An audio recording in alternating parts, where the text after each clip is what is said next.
m'appelle Sébastien Koubamokula. Je suis préfet du département du Congo-Océan, nommé en Conseil des ministres du 1er août 2019 et installé le 5 septembre de la même année. J'exerce cette activité dans le bâtiment du gouverneur de l'Estuaire 6 à Libreville. Et actuellement, nous sommes dans la localité du Congo-Océan, précisément en Djoumou-Cheveux de ce département.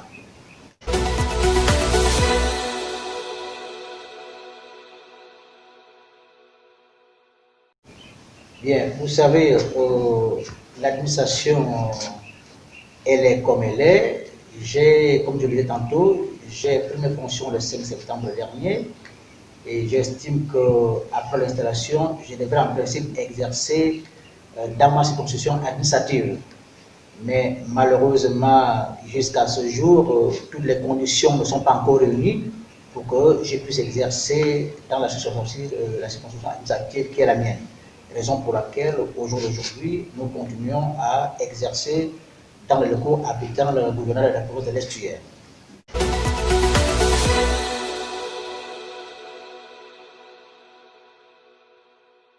Il faut préciser que toutes les préfectures fonctionnent de la même manière et nous avons un support, pour ne pas dire un breviaire, qui n'est autre que le décret 724 qui nous permet de fonctionner comme une préfecture peut fonctionner.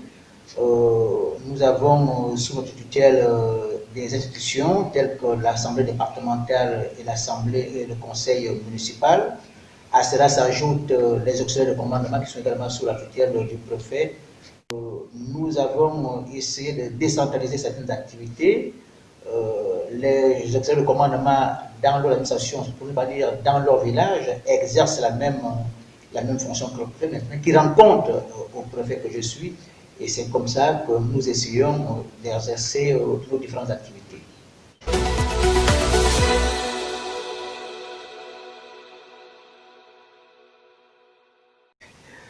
Ce n'est pas seulement la préfecture de Nzomo, nous parlerons de l'ensemble des préfectures du Gabon qui ont un même rôle, qui ont un même but et qui bénéficient des mêmes avantages de l'État. Les collectivités locales, par contre, elles ont des budgets octroyés par la tutelle, pour ne pas dire les tutelles financières administratives. En ce qui concerne les préfectures, il est un peu difficile de dire que nous avons des budgets de fonctionnement. Toutefois, il y a des moments où nous avons quelque chose qui nous permet de fonctionner, mais c'est vraiment pas ça, mais on fait avec.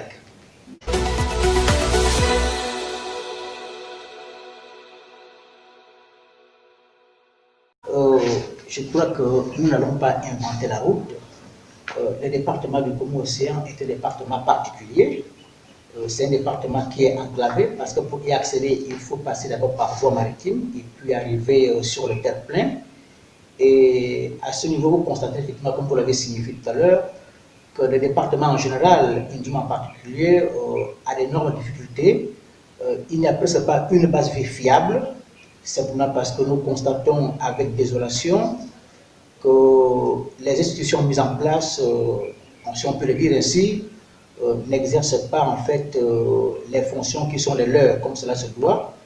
C'est vrai qu'aujourd'hui on se retrouve à Libreville, mais toutefois, il y a possibilité de venir en aide aux populations locales.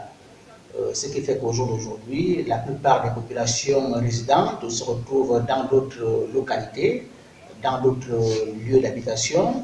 Donc en fait, ces populations se sont déportées, soit à Libreville, soit dans les villages les plus proches de Libreville, à cause des difficultés qu'elles rencontrent. Chaque fois, nous essayons de faire ce qui est notre mieux, en essayant de faire un rapport chaque fin d'année pour rendre compte à l'hierarchie, la tutelle administrative, pour leur faire savoir que voilà les conditions dans lesquelles vivent les populations locales, non seulement du département du Congo-Océan, mais également dans d'autres localités du Gabon. En tout cas, les problèmes sont les mêmes, l'État est conscient de ça. Je crois qu'au moment venu, nous allons essayer d'éradiquer ces petits mots progressivement.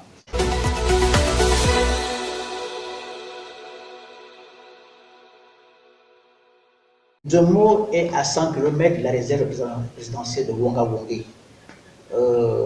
Et la plus grande partie du département est Gomo-Océan et dans le parc national de Pongara.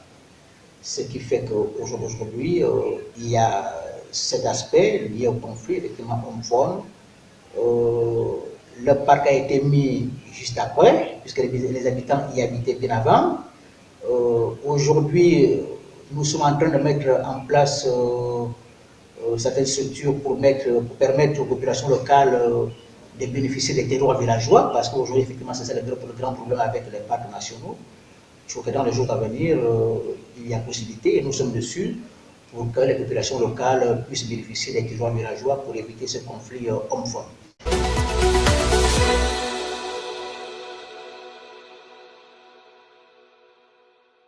Bien, Nzomo, c'est un village du département du Gomo-Océan.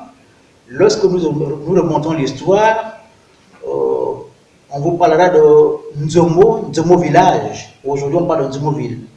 Nzomo village est un village du département, comme je l'ai cité tantôt, qui appartient à une tribu qu'on appelle Esokei. Esokei, ce sont ceux-là qui habitaient dans le village Nzomo, un peu plus loin, c'est-à-dire à près d'une trentaine de kilomètres d'ici. Avec l'arrivée des exploitants forestiers qui ont sillonné ce secteur, qui ont exploité le bois dans cette zone, ils se sont implantés pendant des années, et les populations locales de Nzomo village se sont retrouvées dans cette zone qui était devenue un peu plus tard Nzomo ville. Après le départ des exploitants forestiers, ce site est resté tel. Les populations qui avaient travaillé ici ont fait des enfants, ce sont ces enfants qui sont restés ici. Nous avons le cas particulier de M. Bingana qui réside dans la zone, dans la commune de Nzomo depuis 1959. Et voilà comment est née cette zone qu'on appelle Nzomoville. Lorsqu'on remonte l'histoire, c'était un rite traditionnel que nos parents ont exploité lors de certains rites, surtout lorsque on amenait quelqu'un, c'est-à-dire à se prononcer par rapport à un acte, et si ce dernier ne se reconnaît pas dans ce qu'il va commettre comme acte, en fait, on tenait compte, on prenait en fait effectivement ce rite traditionnel, c'est-à-dire pour qu'il pas se conforme, mais en fait qu'il fasse ce qu'on appelle le mea culpa, qu'il reconnaisse effectivement, voilà ce que j'ai eu à faire. Et si ça ne rentre pas dans le cadre légal, il peut être maudit, il peut avoir de malédictions en lui, et puis la suite, c'est des situations néfastes qui sont sur lui. Voilà à peu près la signification du mot Nzomo en langue fan.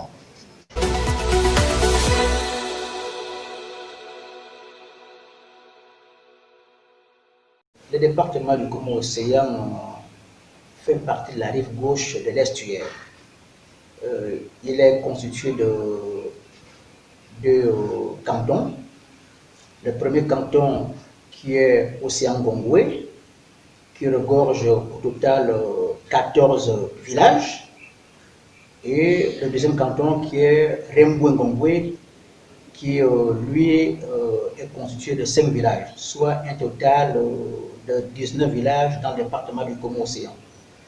Dans le département du Gomo-Océan, nous avons une préfecture, nous avons une assemblée départementale mise en place depuis août 2007, nous avons une commune de plein exercice, également mise en place à la même période en août 2007, soit 3 institutions constituant le département du Gomo-Océan. Je disais tantôt, nous avons également 2 chefs de canton, nous avons 2 chefs de groupement et 19 chefs de village.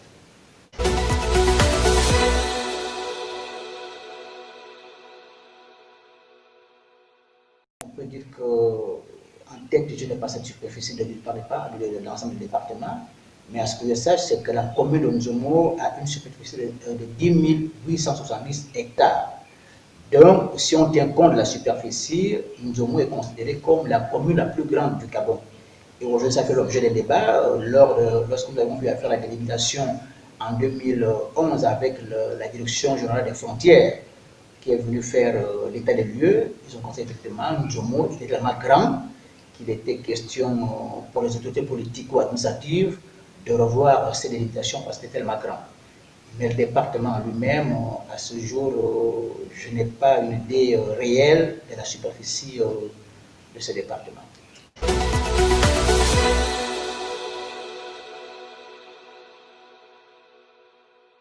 Bien, dans l'ensemble du département, nous pouvons comptabiliser maximum, je dis bien maximum, une centaine d'habitants. Une centaine d'habitants, hormis le village de la Pondénie.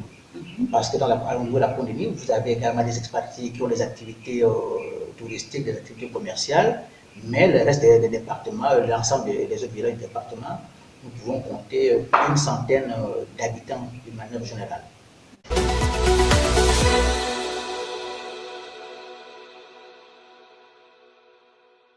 Ça ne dépend pas du préfet que je suis. J'ai trouvé le département comme il est aujourd'hui. Il n'est pas de ma compétence de voir ces problèmes politico-administratifs. Ce qui est là, effectivement, au jour d'aujourd'hui, lorsqu'on regarde même la configuration de la Pondénie, les gens se disent même pourquoi la Pondénie n'a pas été choisie comme chef du département du Congo-Océan et amener ça dans une zone tampon comme Nzomo, alors qu'en Nzomo, il n'y a presque pas de structure fiable. Effectivement, aujourd'hui, ça fait également l'objet d'un débat. Un débat, peut-être le gouvernement trouvera des solutions dans les jours à venir. Parce que lors de ma tournée administrative, les populations résidentes de la Pondénie se sont dit, Nzomo est le chef du département, est-ce que la Pondénie ne peut pas être considérée comme un arrondissement de la commune de Nzomo? Là est resté le problème en entier. Donc il n'y a qu'au niveau de l'État que des solutions peuvent être trouvées.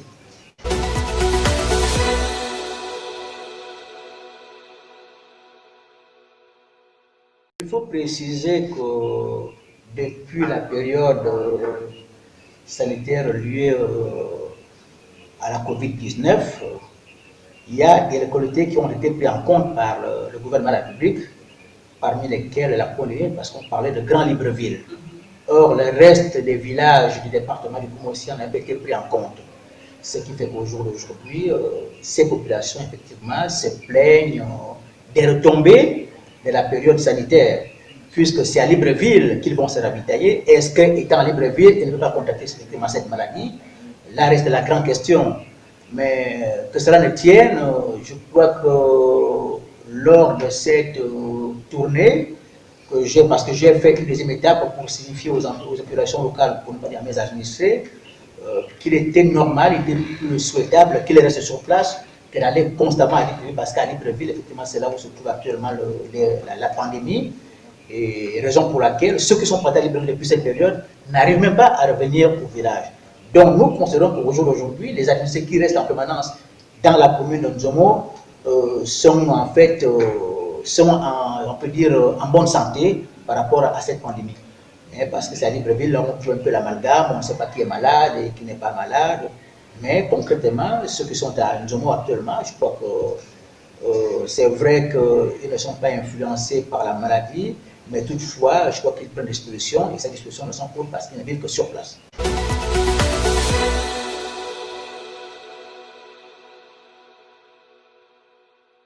Ça, c'est le problème. Parce que tout à l'heure, je vous ai parlé de Grand Libreville. Et Grand Libreville ne s'arrête qu'au niveau de la Pondénie. Je crois que ce sont les populations locales de la Pondénie qui en ont bénéficié par le ministère des Affaires sociales, pour vous l'avez signifié. Nzomo en lui-même n'a pas bénéficié de ces dons. Effectivement, ils se sont plaints auprès du préfet que je suis. Moi, à mon niveau, j'ai rendu compte à ma hiérarchie, qui n'a autre que monsieur le gouverneur à l'époque. Il m'avait fait comprendre que lui, à son niveau, il rendait compte à qui de droit. Donc, jusqu'à ce jour, nous attendons les retombées de cette pandémie. Si un jour ils peuvent être bénéficiaires des produits alimentaires, ce serait vraiment la bienvenue.